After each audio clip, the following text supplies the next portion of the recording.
Assalamualaikum warahmatullahi wabarakatuh.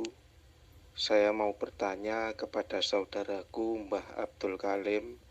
Tolong dijelaskan apa yang dimaksud dengan laisa kamislihi syai'un, bahwa Allah tidak serupa dengan apapun.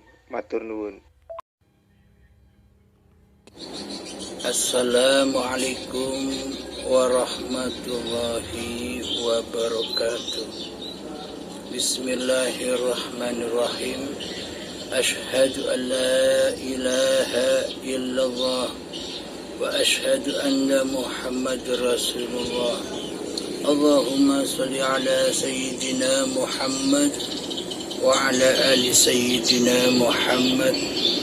Rabbi shrah li sadri wa yassir li amri wahlul 'uqdatam min lisani yafqahu qawli. Amin. Bismillahirrahmanirrahim. Pertanyaan dari saudaraku Syekh Joni Al-Dampiti. Apa yang dimaksud laisa kamislihi syai'un? Apa yang dimaksud Allah tidak seperti apa-apa dan tidak seperti siapa-siapa, bahkan tidak seperti segala sesuatu. Bismillahirrahmanirrahim. Coba kita hayati tentang kehidupan. Hidup yang selama ini kita akui sebagai hidup manusia kita. Apakah kita kenal dengan hidup yang kita akui sebagai hidup manusia kita selama ini? Coba masuklah ke dalam diri manusia kita. Masuklah ke dalam diri badan kita. Seperti apakah hidup yang selama ini kita akui sebagai hidup manusia kita? Apakah hidup yang selama ini kita akui sebagai hidupnya manusia kita ini berwajah, berupa, berbentuk, berasa, berwarna? Tentunya kita tidak tahu, karena kita hanya sebagai pengaku saja. Tentunya kita tidak tahu bagaimana bentuk, rupa, dan wajah hidup yang selama ini kita akui sebagai hidup manusia kita. Itulah bukti bahwa hidup itulah laisa kamislihi syai'un. Hidup itu bahwa hidup ini tidak seperti apa-apa dan tidak seperti siapa-siapa, tapi wujud, tapi ada, tapi nyata. Inilah Allah. Hidup ini Allah. Jadi apabila kita sudah menghayati hidup, merasakan hidup, bahwa hidup itu ada di mana-mana dan tak kemana-mana. Jadi bila kita mendalami hidup, maka seluruhnya alam semesta ini sudah ada di dalam hidup ini sendiri. Semesta alam ini sudah ada di dalam Allah. Zat yang diberi nama Allah itu, yakni hidup inilah Allah, alam kosong inilah Allah. Hidup yang di luar dan hidup yang di dalam diri manusia itu esa adanya, tidak terpisah. Selama ini kan seolah-olah terpisah antara hidup yang di dalam diri manusia dan hidup yang ada di luar diri manusia, seolah-olah terpisah, tidak ahad, tidak esa, karena manusia telah lama sudah mengaku-ngakui bahwa hidup ini hidup manusianya. Akhirnya hidupnya tidak esa, jadi seolah-olah hidup ini terpisah-pisah. Ada hidupnya seluruh manusia, ada hidupnya seluruh hayawan, ada hidupnya seluruh tumbuhan, ada hidupnya seluruh para malaikat, ada hidupnya seluruh jin, ada hidupnya seluruh para setan dan iblis. Seolah-olah hidup itu banyak. Karena kenapa kita menuduh bahwa hidup itu banyak? Karena di dalam diri manusia kita yang kita pertuhankan adalah hidup yang seolah-olah hidup manusianya. Maka itulah hati kita buta akan hayatullah. Karena selama ini diri manusialah yang sudah mengaku-ngaku menjadi Allah, tapi tidak terasa, tapi tidak disadarinya. Jadi yang dimaksud laisa kamitslihi syai'un itu adalah alam kosong inilah. Laisa kamitslihi syai'un, kosong tapi isi, isi tapi kosong. Ketika di tahiyat kita bersahadat, ketika membaca asyhadu alla ilaha illallah, ditunjuk di situ. Kan yang ditunjuk bukan seperti apa-apa dan bukan seperti siapa-siapa. Ya alam kosong inilah hakikatnya hayatullah. Yang kita hirup, udara yang kita hirup dan udara yang keluar dari tubuh kita kan udara yang satu, udara yang esa, yang menghidupi manusia yang di sini, yang menghidupi manusia yang di sana, yang menghidupi umat manusia, yang menghidupi orang-orang Islam, yang menghidupi orang-orang Nasrani, yang menghidupi orang-orang Yahudi, dan yang menghidupi dan yang menciptakan seluruh manusia, bahkan yang menghidupi hayawan, tumbuhan, malaikat, jin, setan yang terkutuk pun juga dihidupi oleh Allah.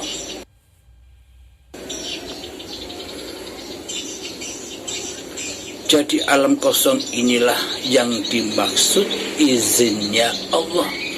Tanpa seizin Allah, maka daun yang kering di atas pohon itu takkan bisa jatuh ke atas tanah. Takkan jatuh ke tanah tanpa izin Allah. Maksudnya izin Allah itu yang mana? Ruang kosong inilah, antara dari atas ke bawah ini kan ada ruang kosong. Inilah yang dimaksud izinnya Allah, yakni ya Allah sendiri yang menggelar pagelaran alam semesta ini. Inilah yang dimaksud alam kosong. Inilah yang dimaksud laisa kamitslihi syai'un.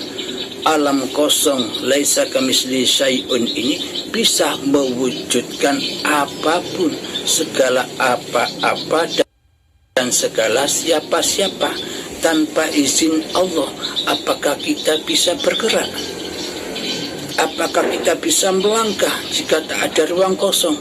Seumpama tubuh kita ini dibalut dengan kain, kemudian diikat, dimasukkan ke dalam peti yang pres, tidak ada ruang sekalipun, tidak ada ruang kosong pun di situ. Apakah kita bisa bergerak? Nah, ruang kosong itulah maksudnya laisa kamitslihi syai'un. Jadi masuklah ke dalam hayatullah, masukkan lagi akan bertemu dengan alam yang kosong. Alam kosong tapi isi. Jadi ketika kita memandang wujudnya segala apa-apa dan wujudnya segala siapa-siapa tanpa seizin Allah, tanpa ruang kosong, apakah kita bisa mewujudkan segala apa-apa dan segala siapa-siapa yang kita pandang? Seumpama kita memandang jalan raya, seumpama bila tak ada izin Allah, tak ada ruang kosong antara dari mata sampai ke jalan raya, ruang kosong inilah yang dimaksud izin Allah. Tanpa adanya izin Allah, maka jalan raya pun takkan terwujud. Tanpa izin Allah, maka gunung-gunung, lautan, sawah, manusia, hayawan, tumbuhan takkan terwujud tanpa ruang kosong. Ruang kosong tapi isinya segala ayat-ayatnya Allah. Inilah bukti bahwa Allah lah pencipta segala yang ada dan yang kita pandang. Jika kita menyadari bahwa hidup ini Allah, maka kita akan bertemu dengan itu. Akan tetapi bila kita belum menyadari bahwa hidup ini Allah, maka kita selamanya takkan bisa mengabdi kepada Allah, mengabdi kepada ciptaannya. Seolah-olah semua yang kita pandang, seolah-olah semua yang kita lihat, seolah-olah kitalah yang mewujudkan, kitalah yang menampakkan. Ketika kita memandang apa yang kita pandang, seolah-olah kitalah yang melihat, kitalah yang mewujudkan. Di dalam hati kita bergumam, tanpa adanya aku, apakah semua terwujud? Coba hayati di dalam hati Anda. Tanpa Anda, tanpa badan Anda, tanpa mata Anda, apakah semua alam semesta ini terwujud bagi Anda? Terwujudnya alam semesta ini kan karena diri kita. Diri kita diadakan oleh Allah. Akan tetapi bila kita sudah menyadari bahwa hidup ini Allah, bahwa hidup sudah tidak teraku-akui hidup manusianya, maka nyatalah Allah, nyatalah alam kosong ini bahwa sesungguhnya seluruh alam semesta ini sudah di dalam Allah itu sendiri. Ilustrasinya begini. Bagaimana mungkin ikan itu mencari air yang menghidupi ikan itu? Airlah yang menghidupi ikan, yang beranak pinakkan ikan, yang membuat ikan bisa mencari makanan, yang membuat ikan bisa berkelahi di dalam air. Bagaimana mungkin ikan mencari air yang menghidupinya, padahal ikan itu sudah berada di dalam air? Jadi aplikasinya seperti itu. Bagaimana mungkin kita mencari Allah sementara kita sudah di dalam Allah, sementara kita ini ciptaan Allah dan dipergelarkan oleh Allah, dihidupi Allah, diperjalankan Allah. Maka dari itu, makrifatlah kepada hakikat diri sejati manusia kita. Sejati manusia kita kan berada di dalam sifat muhalnya Allah. Jadi semestinya kedudukan hati, nama diri manusia kita mestinya duduk di dalam sifat muhalnya Allah.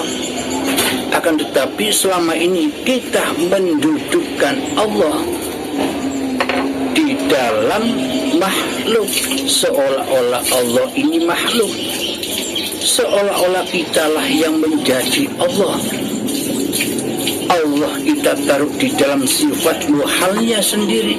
Allah tiada di hati kita, Allah gaib di hati kita, Allah tak berkuasa sama sekali di dalam hati kita, kecuali hidup, kecuali wujud, kecuali kuasa, kecuali kekuatan diri manusia kita sendiri yang ada di dalam hati kita. Inilah bukti bahwa selama ini kita belum bertuhan, karena kita tidak mentuhankan Allah di hati kita. Karena Allah sudah kita posisikan ibarat seperti makhluk. Jadi Allah itu ditaruh di dalam sifat muhalnya Allah sendiri. Bila manusia yang wujud, maka Allah yang gaib, Allah yang tiada. Bila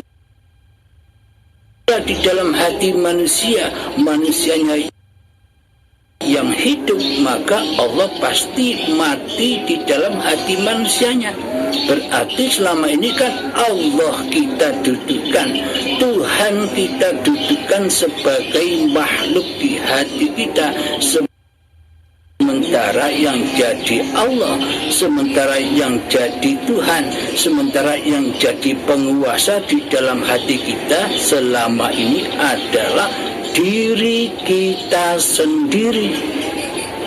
Coba hayati, apakah demikian yang dinamakan hatinya bertuhan?